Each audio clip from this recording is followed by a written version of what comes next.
Imagine starting work at your family business when you're just 9 years old. Dust on your hands, deals buzzing around you, and the weight of legacy pressing down before you even hit double digits.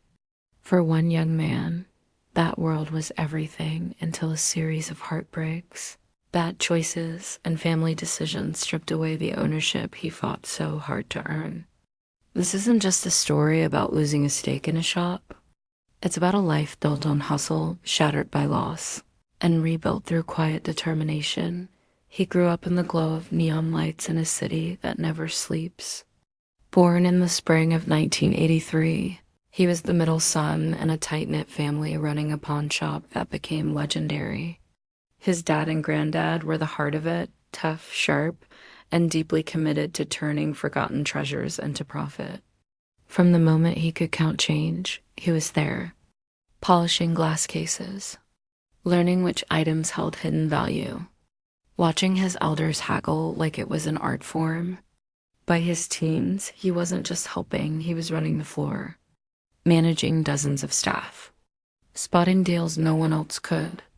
They called him the big guy with the bigger instinct, but fame came knocking in the form of a TV show that turned their little shop into a global sensation. Suddenly, millions watched him argue with his dad over risky buys, laugh with his best friend behind the counter, prove again and again that he belonged at the center of it all. He guest starred on other shows, became a face people recognized in airports. Yet beneath the cameras, tension simmered. He poured his life into that place every early morning, every late negotiation, but when it came to ownership, he had nothing on paper. No real slice of the empire he'd helped build. That's when the real fight began. He sat his father and grandfather down, laid it all out. "I've earned this," he said. "Give me 10% or I'm walking." The room went still. You could feel the stakes walk away from family, from legacy, from the only world he'd ever known. His granddad, the quiet legend with decades of wisdom, didn't flinch. His dad, ever the strategist, weighed every angle. In the end, they met him halfway. 5%, a raise, and a promise. Prove yourself more, and the door stays open for bigger things. He took it. Not everything he wanted, but enough to keep fighting. Life seemed stable. The shop thrived. The show rolled on. He even found love twice. First with his high school sweetheart, a marriage that burned bright, then faded by 2015. Then came someone new. A private ceremony in her coastal hometown. Vows exchanged under a small circle of family. But the grind of fame and conflicting schedules pulled them apart in less than a year. They split amicably, still caring deeply. And just weeks after the divorce finalized, their son arrived, a tiny namesake honoring the grandfather who meant everything.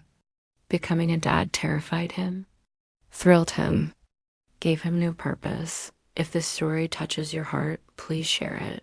But darkness was closing in. Health alarms first. Doctors warned he was on the edge of diabetes. At nearly 400 pounds, he felt trapped in his own body. So he made a drastic choice surgery that reshaped his future. Nearly 200 pounds gone. A new routine of discipline and sweat. He looked in the mirror and saw a man reborn. Stronger, clearer, ready. For whatever came next. Then came the night everything nearly ended. September 2023. Las Vegas streets slick with late-night haze. His truck veering dangerously. Pulled over at 2 and bloodshot eyes. Breath heavy with regret. He swore it was just one drink on a flight hours earlier. Blamed an infected leg. Uneven pavement. But the tests didn't lie. Arrested. Charged. The headline screamed. Fans turned. The show suspended him. A public figure's mistake, magnified 1,000 times over, he faced the wreckage head-on. A raw apology. A promise to get help. To fight the pull of alcohol before it destroyed him. Because one bad decision behind the wheel could have taken lives his or someone else's. The shame burned, but so did the will to rise. And then the deepest cut. His grandfather, the old man, the rock. The teacher lost his long battle with illness in the summer of 2018. 77 years of grit gone. The shop felt hollow without his gruff laugh echoing off the walls. Corey had worked beside him for 15 years. Learned not just business, but life, loyalty, family first. The void was unbearable.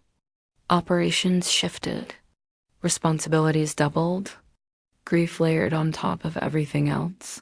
Worse still, less than a year after the accident, tragedy struck again. His younger brother, never in the spotlight, but always in his heart, gone at just 39. The pain was private this time. A childhood photo shared online. A silent scream into the void. Losing a sibling rips something permanent from your soul. Combine that with legal battles, public judgment, and the slow fade of his hard-won stake. It was almost too much, because here's the truth no one saw coming. That 5%, it wasn't ironclad. When his grandfather passed, the will reshaped everything. Ownership shifted. Family negotiations turned cold. And bit by bit, through divorce settlements, legal fees from the accident, and the quiet restructuring of a business under pressure, his peace slipped away. Not stolen. Not dramatic. Just ... The shop kept running. The cameras kept rolling. But the man who'd started as a wide-eyed kid no longer held equity in the dream he built, yet he didn't break. He manages the floor with the same sharp eye. Mentors new staff. Honors his grandfather's memory in every deal. His son grows strong, carrying that legendary name. Health stays steady through discipline. And though the ownership vanished, the legacy burns brighter than ever in the stories he tells, the lives he touches. The quiet proof that falling doesn't mean staying down. This is what resilience looks like. A man who lost a brother, a grandfather, a marriage, his health, his freedom for a night, and finally his stake in the family empire, but never lost himself. If his journey moved you, if it reminded you that second chances are real, hit that like button. Subscribe for more stories of grit and grace. And share this with someone who needs to hear they're not alone in the fight. Because some losses aren't endings. They're just the start of coming back stronger.